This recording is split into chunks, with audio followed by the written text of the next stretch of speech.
in a 2002 paid off Toyota Highlander, and I'm loving it. It's a great car. Yeah, my name's Brandon, and I am still in my 2015 Audi, and I'm still wishing my car was cooler. Oh, my name's Morgan, and I wish you would stop asking me what kind of car I have. You don't want to talk about your Hummer, Morgan? Ooh, nice. Rich kid problems, right? My name's Jeffrey, and I am not sitting, but often I'm sitting in a now that it's kind of like when someone asks you what books you're reading, and you can see the cover of the book, but you can't think of the name. So we have a well, actually, I'm driving like an old person vehicle. I feel like when I get in my car, it's a Buick LaCrosse 2015. I feel like when I get in it, I get 20 years older. And I know, Brandon, it's probably grieving you right now, but my wife's car is the cool one. And she has the, oh, geez, it's a high, honestly, I'm drawing a blank. Come back to me. I'm not good under pressure. When you get in your Buick, do you feel like Matthew McConaughey in those Buick commercials? No, I think of someone 30 years older. I feel like when I get in the car, like everything slows down. I'm thinking about like the good old days. So, but it's paid off. It was a great deal. And so, you know, hey, we were in the early days of church planning. We weren't big ballers yet. So that's how. I mean, you drive a car that my mom wouldn't even drive. You realize that? I know. I'm actually like, I'm proud / embarrassed simultaneously. Oh, I say rocket, man. You know, yeah, Own it. I've been rocking free cars for the past like 8 years, so this one's about ready to blow up. So yeah. Morgan's neighbor gives him cars. Really? yeah. I'm getting blessed. Now, Pastor Jeffrey, why don't you tell us a little bit about yourself, man? I know you guys are church plant just like us. Why don't you tell us a little bit about you, your wife, and a little bit about your church? Yeah, I'd love to. Well, so I serve at New Hope Church, and we have 5 campuses around the Puget Sound, and I'm at the hub campus on the South Hill of Puyallup, and we actually turned 6 in the middle of the pandemic. So the celebration that we're gonna have, we haven't yet, you know what I'm saying? But we thank God for the story he's writing, and happily married. Joanne is my best friend in love. We've been dating for 32 years now. And so been married for 26. I think Brandon's got me by a year or 2 maybe, but but we're we're in this cool season where you dream about doing something and then you do it. Yeah. And then you get to see some of the momentum and the ripple effect of it. And so we're just really grateful for that. Venture Church was one of our strategic partners. So you guys actually helped really invest in us, and I learned a lot from you guys and from Pastor Brandon. So super grateful for that. You know, this is kind of interesting. Your guys' anniversary is the 19th, right? June 19th? Yeah. Yeah, we got married June 19th, the year before you guys got married on June 19th. Oh, come on. That's awesome. So I always remember your anniversary, just like I always remember Likewise. So how did glad you remembered it. Like, before you were going to Northwest, you and Joanne were dating. Did you guys start dating in high school? Yeah, I was going into my junior year. So this is August 27th, 1987. I met her at a picnic, a Samoan picnic. And she's Samoan. And so that's my oldest. So really quick, my oldest sister was married to her cousin. And so we were doing a going away party for my oldest sister and her cousin. And Joanne's mom doesn't drive then. She doesn't drive now. So Joanne dropped her off. And her auntie said, hey, do you want some food? In that culture, you can't say no. So she walks down the back steps with a plate of, this grub. And I'm sitting at this picnic table by the lake. And it was like, whoa. So that was the moment that changed my life. Whoa. And the light turned on. The light turned on. That's right. Now, Pastor Jeffrey, tell us about your history with Pastor Brandon. How long you guys known each other? Where'd you guys meet? Oh, man. Well, we've been friends since like 1989. And We met at Northwest U, and I just immediately thought this guy's cool, honestly. And so that's where the friendship started. I think we really probably got closer when we were both youth pastors, and he was in Everett, and we were in Kent, and then at New Life Renton. And so, but just have, kind of like parallel journeys with, kids and ministry. And so that's our history. Yeah, That's he so was awesome. like, we went to Northwest at the same time, but I was off campus. And so the guys that lived on campus were obviously way tighter to each other because we were always commuting in, going to class and taking off. So he probably knew my wife better than he knew me while we were in school. Yeah.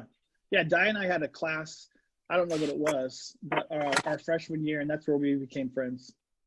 What was Di like in the 80s in college? I would say 90s, it was the 90s. Oh, sorry.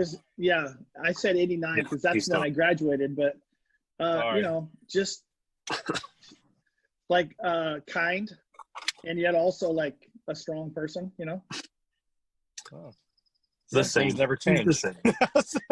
Yeah. Wow. Man. Now tell us, Pastor Brandon says there's this infamous story of, I don't know if y'all did intramural football, something like that. What happened? Yeah, well, at Northwest, I don't know if it's still this way now, even though they have sports, intramural flag football was a bigger deal than even the school sports. Yep. And it was incredibly competitive, and the two best teams were always, at least our 4 years in school, were the 100 floor where Jeffrey was on and the off-campus team that I was on. Yeah. And we typically always met in the finals every single year. And Yes, it was our freshman year of college. We're all wannabe Bible college students. And barely Christians. yeah, we were really. I mean, I had only been saved for like 2 years at this point in time.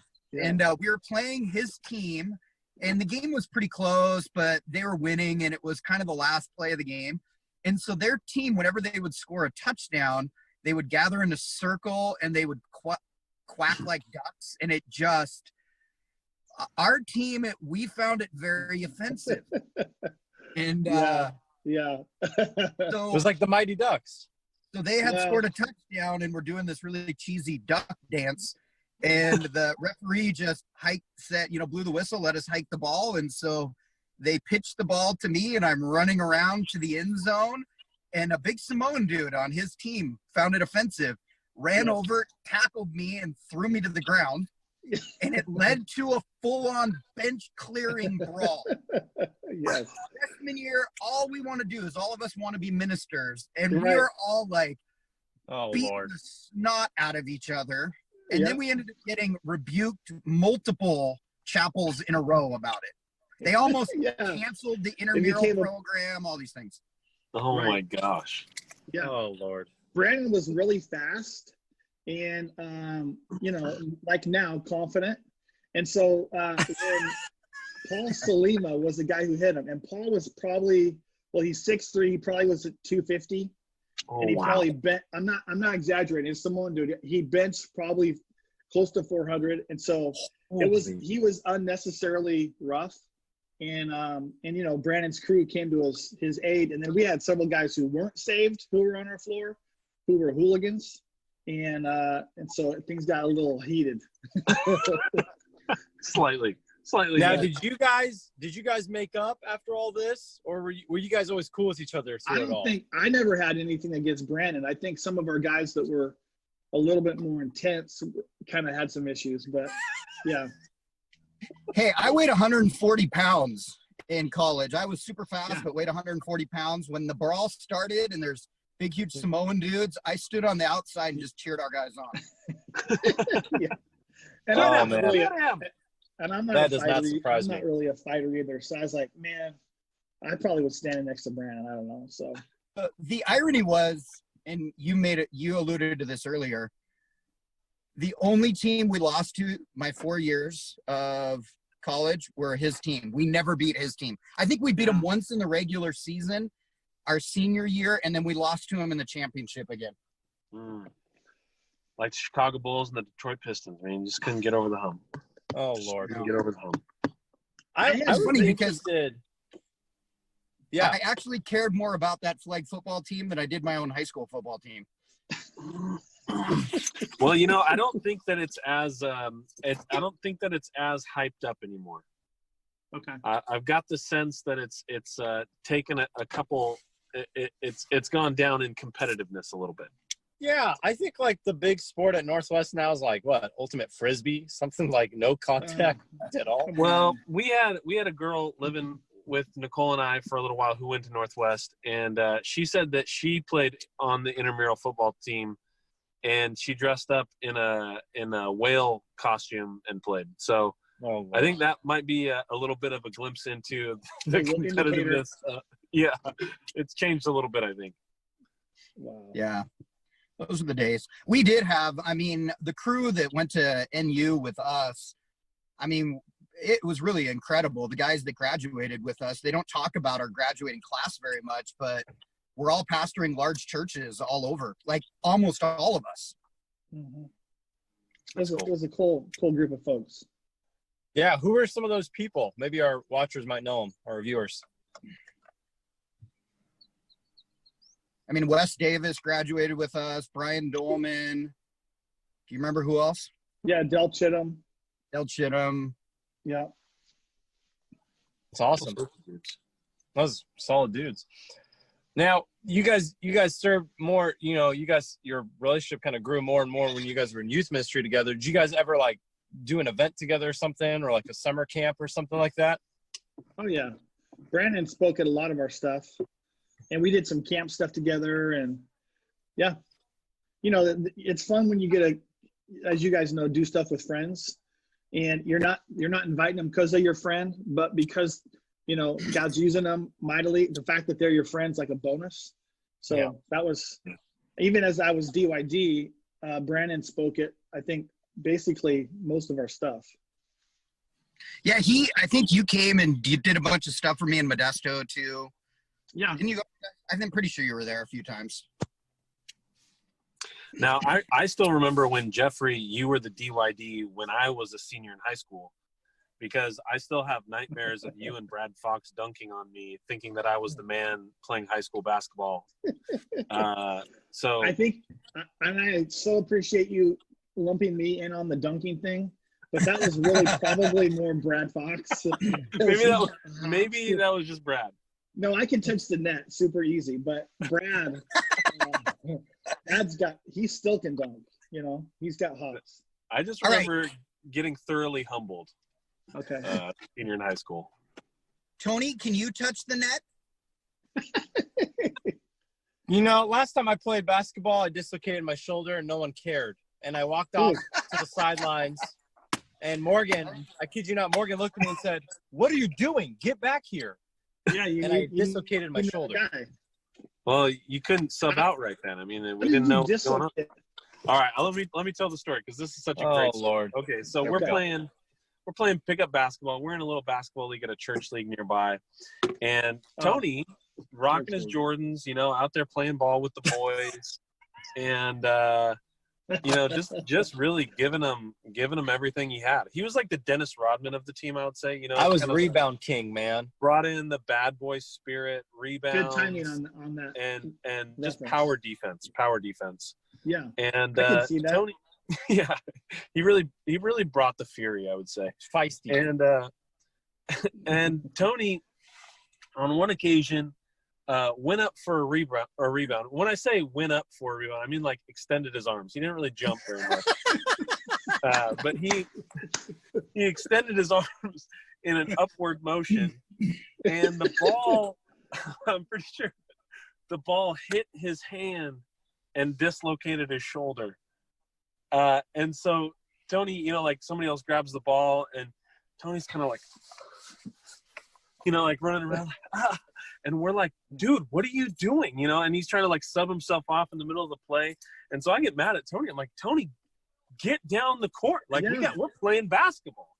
And Tony, little did I know, had completely dislocated his shoulder. Now, were you guys playing with like, one of those weighted basketballs? Was that what it was, Tom? 100%. It was 100%. I know it was. Feel It had like a to be. 50 You're playing with a volleyball. It was a straight up medicine ball we were playing Now, with. Tony, were you as ripped then as you are now?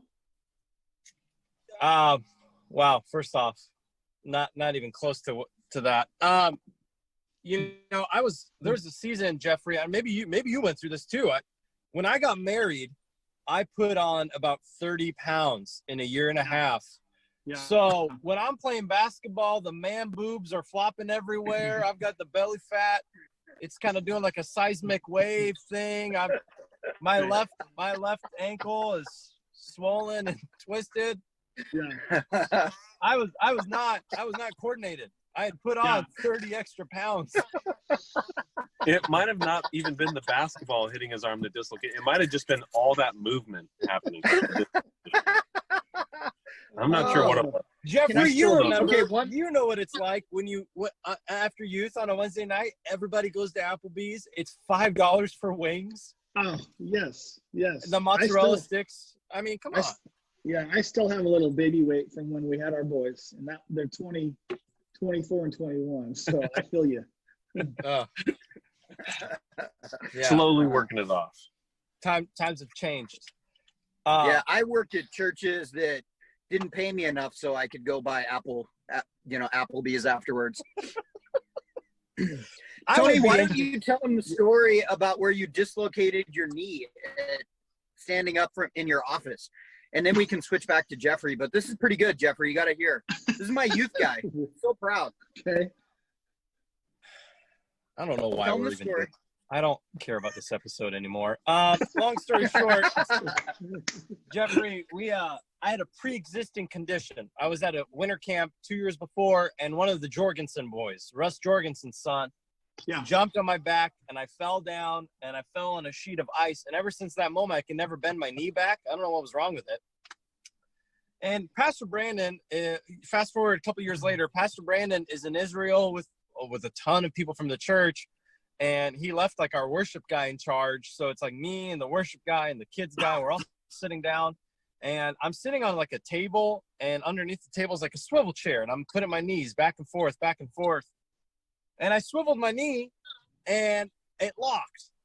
And turns out I full on tore my meniscus sitting. I couldn't get up. Our kids pastor carried me like his bride on his wedding night. Took me to the walk-in clinic. Oh, no. To the walk-in clinic. He carried me up the stairs to the walk-in clinic. Their kids pastor, by the way, at that point, he looked like Gumby. The guy weighed like 100 pounds, but he was like 6'3". And I'll never forget walking in. Probably the Everett Clinic folks thought, what is wrong with this man?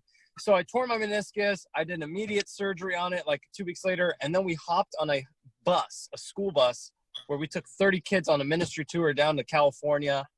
And I brought crutches with me. And it was a terrible time in my life because everyone just said, this guy tore his meniscus sitting. And the whole time Morgan's like, Tony, come on, run down the court. No. Come on.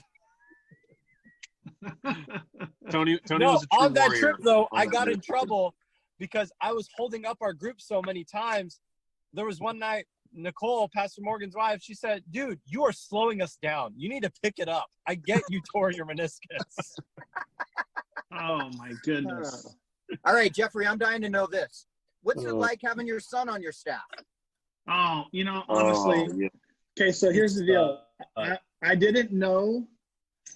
I already know I love him and like him, right? But I didn't know what a cool deal it would be to get a partner together. And for the first time ever, we hosted together 2 weeks ago. Our online campus stuff, and it was so fun to go back and forth and little banter. And so, obviously, Joanne and I are proud of both of our sons, Josiah and Justice. But I think to watch him love people is really a privilege. And, God had to change my heart. I know you know this, Brandon, but God had to change my heart because I from day one, we're like, we're never going to hire our kids. And we're not even assuming they would want to be on the team. But it's been really, it's been cool, to to get to watch God work in him. He's about to get married in like Yeah. 20 days. And so we're adding a daughter to the mix. So excited for that too. How are you going to do the wedding? We're the shelter flying in there. place? It's in Tampa. We're flying Okay. there. It's going to be a smaller deal. And yeah, course correction. I got to hang out with Justice at a PKMK retreat this last year. Okay. And I remember watching him, like, you know, growing up and you know, being a little kid running around conferences and stuff. But that was the first time I really got to like sit and hang out and chat with him. Dude, you raised some good boys, Jeffrey. That kid he is a stud. He is a stud. Oh, Truly just full of wisdom and just compassion. Just hanging out with him just for a little bit, I was just like, this guy's awesome. And I bet, you know, every Christian girl and every youth ministry in America was full on depressed when he got engaged. Oh yeah. I gotta be honest, I got a little bit of a man crush on the guy. Oh my goodness. You know, Jeffrey, I run into your son all the time at these youth functions, and he was there with the youth ministry. He had brought a ton of kids I was thinking it was like youth conference. And he had a student in the ministry who was in a wheelchair for some reason. I don't know if they were injured or something. Mhm. And all these kids were out and about, and he stuck with the kid in the wheelchair the entire day. Hung out with him, sat with him, pushed him around. Like, he was with that kid all day long. I just thought, man, that's a pastor's heart, you know, just loving on people, man. And you guys done a great job. Oh, thank you. That kid broke his leg at our youth one night. They were playing football in the parking lot, and I wouldn't put the kid in the athletic category, but super sweet spirit and good personality. And so he broke his leg. So there's definitely a bond that they have together. So he can walk now. He's good. So you're saying he's the Tony Matar of New Hope? Yes. Yes. Well, I want to know if Justice yelled at him and said, "Hey, keep playing. Come on." Yeah. I think initially, honestly, you know, we have a guy on our youth staff that's an EMT, Jake, and initially they're like, "Hey, dude, let's just, you know, get up and walk it off." Well, he had broken, I don't know if it's the femur or the lower one, whatever that's called, but it was a good thing that he didn't walk it off, because our natural would be like, "Dude, we need you. We don't have numbers if you're not playing," right? That's what Morgan was doing. Exactly. Yeah. So how's your church doing? How's your church doing with all the quarantine stuff? Man, I think, you know, well, for the introverts are like, life could not be better, right? But I think people miss being together. And yet it's been really cool to see our people connect and serve our community, to build relationships in a unique way. I think some of their reach has been different. And like you guys, we've seen, you know, a significant expansion of the gospel reach at New Hope. You know, people drive by, they're dropping stuff off for our community projects. And, but I just, you know, like I ran into one of the guys in the Safeway parking lot the other day, and like, he was approaching me and he's like, it was obvious, like, "Can I hug you?" And I'm like, "Dude, I'm not sick. You're not, let's do." It was so good to have that embrace. I think there's a sense of, you know, we're missing that, but it's also a reminder that the church is not a building. The building's a great tool, and it's a critical tool, but, you know, gatherings is part of the whole story, but it's also, what does the mission look like in our neighborhood, our apartment complex, etc. Yeah, that's so good. Yeah, I have a friend in California who called me yesterday, and he says that it looks like they're not going to open up churches probably until August. Wow. So we better ready ourselves.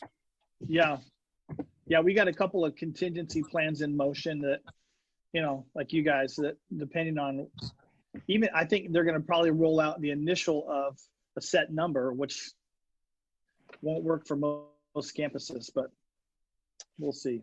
I was on the phone yesterday with a youth pastor in Oklahoma, and he said, "Yeah, no, we're opening up at the end of the month. Oklahomans don't really going on." What a time to be in Oklahoma. Yeah. You don't ever want to be in Oklahoma. No one does. No. Even people that are there, they don't want to be there. You think Craig Rochelle wants to stay? No, probably not. I don't know how often he's there. I would maybe even reach out, Tony, and let Craig know there's a spot on your team for him. Yeah. If he's looking. Yeah, you know, I DM him. He hasn't responded. I don't know why, but I DM him all the time. Huh, weird. Obviously, he hasn't heard of pastors in cars not really getting donuts. So he's neither a donut guy. I've loved watching these. I've enjoyed these, and so thanks for the opportunity to be on it. I wasn't sure if this was going to be like carpool karaoke, and so I was like working on my voice in the car on the way, here. Dude, so. we can make it. We can make it that right now. Yeah, the one, I think probably the biggest similarity between the four of us is we don't sing. Yeah. Tony does play the drums, though. I do. Okay. Love He the looks drums. like a drummer. You do. I guess I'll take that as a compliment. I don't know what a drummer looks like. Thank you. No, drummers are cool. Denim on denim. Think about this. Have you ever met a drummer that you didn't think, man, they're cool? That's true. I can't think of one drummer. So that's what I'm saying. Very good point. That's a very good point. Yeah, I played the steel drums. Jeffrey, have you watched Tony's late night show that he does once a week? Have you watched that yet? I have. No, I'm not caught that, but I thanks for the invite. No, you should probably keep it that way. Can't miss television. It goes Conan O'Brien, Jimmy Fallon, Jimmy Kimmel, and then somewhere just below that. Just below, right. Is Tony Matara right there. I like it. It's not really a late night show because Tony goes to bed at like 6 o'clock. So it's more of like a Jeffrey, late night for Tony Matara. They mock me for my old man habits. I wake up at 4, but I go to bed at 8. So these guys mocking me all the time. Wow. But can I just ask, like, what are you doing at 4? That's a great question. I call it the golden hour. I got this concept. It's not even light out yet. It's not a golden hour. There's no light golden out. hour in my heart. Okay.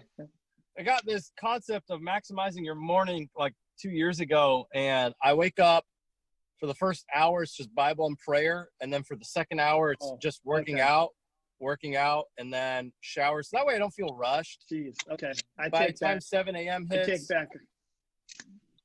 Yeah, it's stupid. You never get used to it. You're always exhausted. Wow. Well, now I feel like I'm a total slacker loser, but thank you for sharing your story. Well, no, what he said there is that you never get used to it and he feels terrible. So I think what you need to hear is the truth behind what he's saying. This is my 3rd coffee of the morning, Jeffrey. Okay. My deal on like the 4 o'clock, the only time I'm up at 4, like this morning I was up at 3:30 because we had a fire alarm or like a carbon monoxide sensor go off. Jeez. So you have to figure out which one it is. Oh, it's the worst. I had to put clothes on. That's a whole nother deal. So, but my point was the only time I'm up at 4 is if I'm going to the airport, driving from Puyallup to SeaTac, and I'm thinking out loud and in my mind, why are people up right now? But now I know they're working out and spending time on the Word. Yeah, that's exactly what it is. Golden hour. So what are you missing the most being in quarantine besides hugs from people? You missing going to Hawaii? Oh, geez. We have a trip scheduled for July, and we're praying that, that we're not touching that, and so what else am I miss? I mean, I don't just miss hugs. It was just good to hug that guy. I miss people, man. I love people. Honestly, I miss the community part of it. I miss the life. And I don't just mean at church, but just in general. Like I wandered Walmart the other day just because I needed to be kind of by people. And so I don't know. I miss the rhythms of that, Yeah. How about you guys? Same. I just miss hanging out with people. I was telling somebody the other day that if someone had told me that like this is what being a pastor was going to be, I might have had second guesses about becoming like a wannabe vlogger. I feel like that's what we are. We're all just wannabe vloggers right now. Yeah. We're trying. Very We're trying true. really hard. Yeah, we're pumped when we get 1,000 views. on our vlogs. Right. And only God knows how many people actually watched. 1,000 views can mean like, oh yeah, I saw it on my Facebook. Yeah, Right. we're believing they're all watching. Oh yeah, locked in. I don't know. I don't For know. me, obviously, I'm hoping. I want sports. I miss sports. Oh, big time. Yeah. I even Pastor miss the Mariners. Oh Lord, that's desperate. Oh, Actually, no. I've been watching some ESPN stuff Oh that man. I wouldn't normally, but yeah, I miss sports too.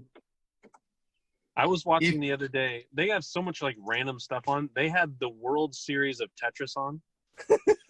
I don't know what's worse, the fact that they had it on or the fact that I watched it for 20 minutes. I don't know what's worse.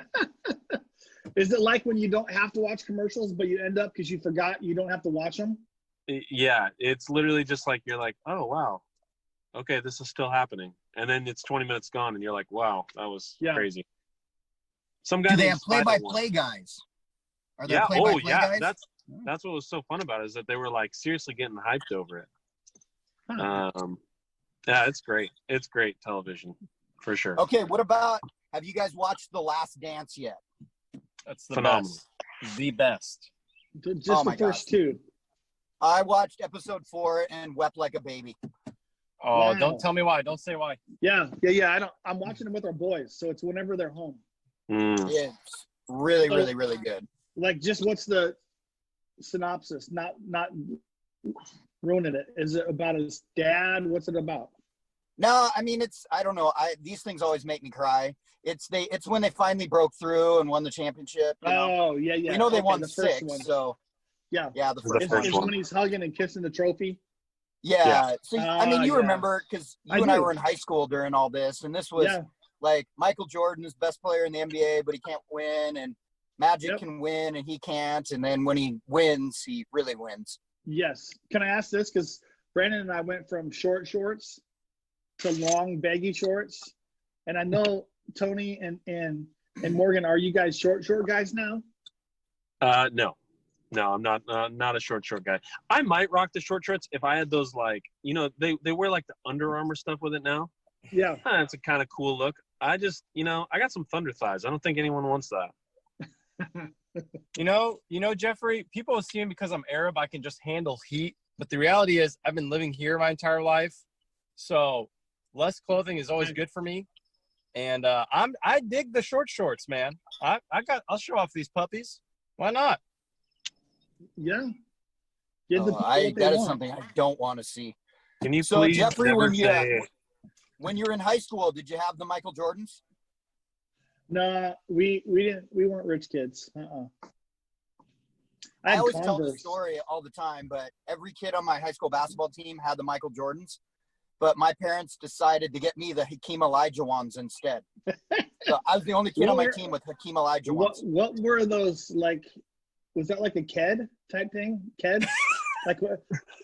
Right? Well, it wasn't Nike, Tony right? was telling me the brand a while ago. They're like Avias or something. Oh yes. Optavias? I got made fun of when I was in 8th grade. My dad had Mount St. Helens blew up, so we moved to Paulsville from Vancouver. He was a log and he couldn't be anymore. So, and we were poor, okay, and so, and I mean like first world poor, but we, so I didn't have fancy shoes, and so I had these Converse that are kind of like sort of cool now, but then they weren't, and they were high tops. And I just remember kids at the foul line, like checking out each other's shoes when they got to mine, and they did like a triple take. So that was tough. So you had Jimmy. So in other words, you had Jimmy Chitwood shoes. Yes, I did. Yes. Yeah, there it is. Nice. Yes. I rocked the Shaqs from Big Five. Those are my go-to. It's a good My dad brought me to Big Five and said, "Pick any shoe you want, kid." Wow. That's One with the That's big. really We're one with all the under Shaqs. $30, buddy. The Shaqs. Well, Jeffrey, we can't thank you enough for being on the show today, man. Thanks for making time. We love your church, and you guys have always, like you said, you guys are partners, and we're praying for you guys, man. We love you, dude.